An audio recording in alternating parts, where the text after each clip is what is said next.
नमस्कार. मी भाऊ तोरसेकर. तुम्ही बघत आहात प्रतिपक्ष.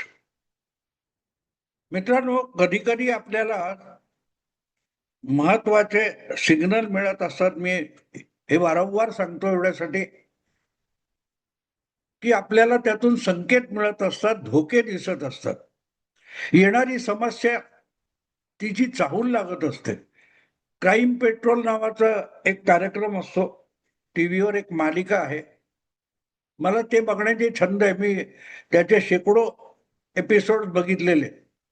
आणि तो क्रिमिनल इन्व्हेस्टिगेशन हा माझ्या आवडीचा विषय आहे, हे मी यापूर्वी अनेकदा सांगितले. तर त्या क्रिमिनल काय तो क्राईम पेट्रोलच्या एपिसोडमध्ये त्यातले जे तपास अधिकारी, इन्स्पेक्टर वगैरे असतात, त्यांच्या तोंडी एक वाक्य परत परत येत असतं की कुठलाही गुन्हा घडणार असेल तर त्याचे संकेत आधीपासून मिळत असतात. आपण बेसावतपणे ते नजरेआड करतो, त्याकडे दुर्लक्ष करतो आणि त्यामुळे पुढच्या भीषण गोष्टी घडत असतात. आणि तुम्ही जर बारकाईने बघाल तर अनेक लहान लहान माणसांकडून अनभिज्ञपणे एखाद्या गोष्टीची गंभीर दखल घेतली जाते आणि मोठमोठे गुन्हे चव्हाट्यावर येतात. हे मी एवढ्यासाठी सांगतोय की राजकारणामध्ये पण जे लोक प्रत्यक्ष मोठमोठे निर्णय घेत असतात, सरकार बनवणं, आघाड्या बनवणं, पक्ष बनवणं, पक्ष चालवणं, पक्ष संघटित करणं, लोकभावना, ही अनेक गणितं जुळवून तुम्हाला पक्ष चालवावा लागतो, निवडणुकीला सामोरं जावं लागतं. त्यामुळे त्याच्यात थोडीशी जरी गफलतीची जागा आली तर तुम्हाला सावध व्हावं लागतं. अगदी आत्ताची ताजी गोष्ट तुम्हाला सांगतो. भाजपचे राष्ट्रीय अध्यक्ष झालेले नवीन नितीन हे बिहारचे आमदार आणि मंत्री होते. त्यांना एकदम राष्ट्रीय अध्यक्ष करण्यात आलं आणि राज्यसभेवर पाठवण्यात आलं. त्यांची जागा जी आमदारकीची होती ती रिकामी झाली. पाटणा जवळची बाकीपूर, तिथे आता पोटनिवडणूक येते आणि त्या पोटनिवडणुकीसाठी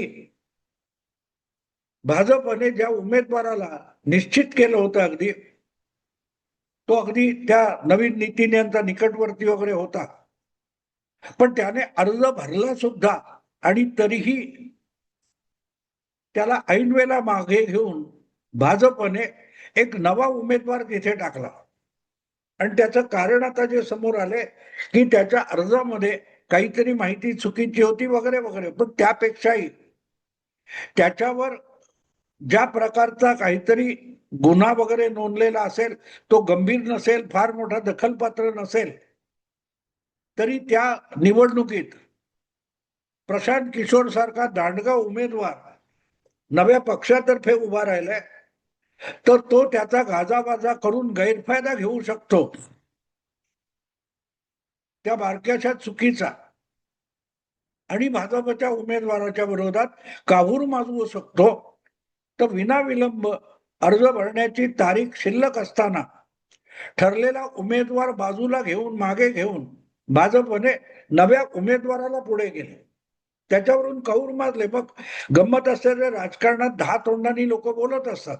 बघा, प्रशांत किशोर हा इतका दांडगा उमेदवार आहे की त्याने नुसती निवडणुकीत उडी घेतली आणि भाजपला माघार घ्यावी लागली वगैरे वगैरे. पण ती जी चूक होती किंवा ती जी काही गफलत आहे, तिचा काट्याचा नायटा होण्याच्या आधी माघार घेणं, याला म्हणतात चाहूल लागल्यानंतर सावध होणं. हा सगळा विषय वेगळा आहे, पण मी इथे त्याचा दाखला तुम्हाला एवढ्यासाठी दिला की जे कोणी लोक, उद्धव ठाकरे असतील, शरद पवार असतील, ममता दिदी असतील, राहुल गांधी असतील, हे सगळे भाजपला पाडायला टपलेले राजकीय पक्ष आणि नेते आहेत. अमित शाह आणि नरेंद्र मोदी यांचे पराभूत झालेले, उतरलेले चेहरे बघायला ही सगळी माणसं उतावळी आणि उत्सुक आहेत. पण ते चेहरे जेव्हा पराभव होईल तेव्हा उतरतील आणि ते पराभव आपोआप होत नसतो. तुम्हाला त्यासाठी मेहनत घ्यावी लागते, त्यांना हरवावं लागतं आणि ते हरवण्यासाठी कुठल्या कुठल्या संधी घेता येतील त्या घेतल्या पाहिजेत. आरोप करा, काही जे काय करायचं तुम्ही, भाजपला हरवण्यासाठी आवश्यक त्या सगळ्या संधी तुम्ही घेतल्या पाहिजेत आणि त्या संधी घेताना आपल्या समोर एक भक्कम उमेदवार, स्ट्रॉंग उमेदवार आहे, त्यांनी आपल्या समोर आव्हान उभं केलंय, हे लक्षात घेऊनच त्याच्याशी टक्कर घ्यायला पुढे गेलं पाहिजे. ज्यावेळेला तुम्ही तुमच्या शत्रूला दुबळा समजता, तेव्हा त्याला हरवण्यासाठी तुम्ही सगळीच्या सगळी ताकद झोकून देत नाही. बघायला गेलं तर बिहारमध्ये 200 पेक्षा अधिक जागा एनडीएकडे आहेत, भाजपकडे सुद्धा 90 पेक्षा अधिक जागा आहेत. त्यातली एक जागा पोटनिवडणुकीत पराभूत झाली तर काहीही फरक पडणार नाही. जसा महाराष्ट्रामध्ये उद्धव ठाकरे मुख्यमंत्री असताना ज्या 3-4 पोटनिवडणुका झाल्या, त्यामुळे नांदेड मधली देगलूर बिलोली असेल, पुण्यातल्या कसबा किंवा चिंचवड, पंढरपूर, उत्तर कोल्हापूर अशा पोटनिवडणुका झाल्या, त्या कोणी जिंकल्या? यामुळे सत्तेत असलेल्या महाविकास आघाडी सरकारवर काही मात्र परिणाम झाला नाही. पण तरीही या निवडणुका लढवताना आपण सर्वतोपरी ताकद लावून लढवलं पाहिजे. ही जी भाजपची भूमिका असते ती लक्षात घेतली पाहिजे. आणि मला आठवतं पंढरपूरच्या पोटनिवडणुकीच्या वेळेला उपमुख्यमंत्रीपदी असलेले अजितदादा म्हणाले होते की मी आणि जयंत पाटील असे इथे ठाण मांडून बसलोय आणि आमच्याकडे 3 पक्षांची प्रचंड आघाडी आणि 180 पेक्षा मोठं बहुमत आहे, कोण मायकाला मला हरवू शकतो. पण तीच पंढरपूर मंगळवेढा ही निवडणूक, पोटनिवडणूक देवेंद्र फडणवीसांनी विरोधी नेता असताना सुद्धा जिंकून दाखवली. त्यांनी फरक पडणार नव्हता हे त्यांनाही माहिती होतं. पण असंच एक एक दगड मारून जी छेद असतो त्याची भेग केली जाते आणि भेग असते त्याचं खिंडार केलं जातं. आणि म्हणून तुमच्या समोर जे आव्हान आहे ते आव्हान अभेद्य आहे आणि तरी ते भेदायचं आहे अशी भूमिका तुम्ही ठेवली पाहिजे. आणि ती ठेवली नाही तर तुमचं कितीही अभेद्य किल्ला हा भेदला जातो. आणि याची जाणीव या सगळ्या स्पर्धेत तुलनेने नसलेला व्यक्ती जर येत असेल तर मला वाटतं भाजप विरोधातल्या सगळ्या पक्षांनी आणि नेत्यांनी अशा सावधानतेचा इशारा देण्याकडे गंभीरपणे बघितलं पाहिजे. आणि असा गंभीरपणे बोलणारा माणूस माझ्या मते आज असाउद्दीन ओवैसी आहे. तेलंगणामध्ये किंवा पूर्वीच्या आंध्रमध्ये, हैदराबादच्या त्या 2-3 जिल्ह्यापुरता मर्यादित असलेला हा पक्ष आज देशाच्या विविध राज्यामध्ये जाऊन तिथल्या वेगवेगळ्या पक्षांना आव्हान देतोय. आहे तो मुस्लिम पक्ष. मुस्लिमांची लोकसंख्या आपल्या देशात कमी आहे, 17, 18, 20% असेल. तेवढ्या बळावर देशाची सत्ता मिळवता येणार नाही माहिती आहे. आणि आज हिंदू मतांवर चालणारा पक्ष किंवा हिंदुत्वावर चालणारा पक्ष भारतीय जनता पक्ष, याला एक मुस्लिम पक्ष हरवू शकत नाही हे असाउद्दीन ओवैसीला कळतं. पण एकाच वेळेला भारतीय जनता पक्षाविरुद्ध असताना सेक्युलर पक्षातलं पाखंड उघडं करायचा प्रयत्न असाउद्दीन ओवैसी नियमितपणे करत असतात. आणि काल परवा त्यांनी असंच भाजपच्या संबंधात प्रामुख्याने गृहमंत्री अमित शहा यांच्या संदर्भात एक वक्तव्य केलं. ते मला वाटतं फार गंभीर आहे. विरोधी पक्षांनी, सगळ्याच्या सगळी विरोधी पक्षांनी, प्रामुख्याने भाजपला हरवायला निघालेल्या सगळ्या पक्षांनी आणि नेत्यांनी असाउद्दीन ओवैसीचं ते वक्तव्य अतिशय गंभीरपणे घेतलं पाहिजे. आता सध्या तुम्हाला माहिती आहे की पावसाळी अधिवेशन होऊ घातलेलं आहे आणि पावसाळी अधिवेशनामध्ये घटना दुरुस्त्या करायच्या आणि राजकारणामध्ये आमूलाग्र फरक घडवून आणायचा अशा प्रयत्नात अमित शहा आहेत असं म्हटलं जातं. बंगाल निवडणुकीपूर्वी त्यांनी महिला आरक्षणाचं एक विधेयक आणलं होतं आणि ते 2 दिवसाच्या विशेष अधिवेशनामध्ये पराभूत झालं. आता तेच विधेयक परत आणलं जाईल. ज्यामध्ये मतदारसंघाची फेररचना, महिला आरक्षण वगैरे वगैरे काय काय मुद्दे आहेत असं म्हटलं जाते. आणि त्यासाठी 2/3 बहुमताची गरज आहे. तर अमित शहा एका मागून एक पक्ष फोडत निघाले.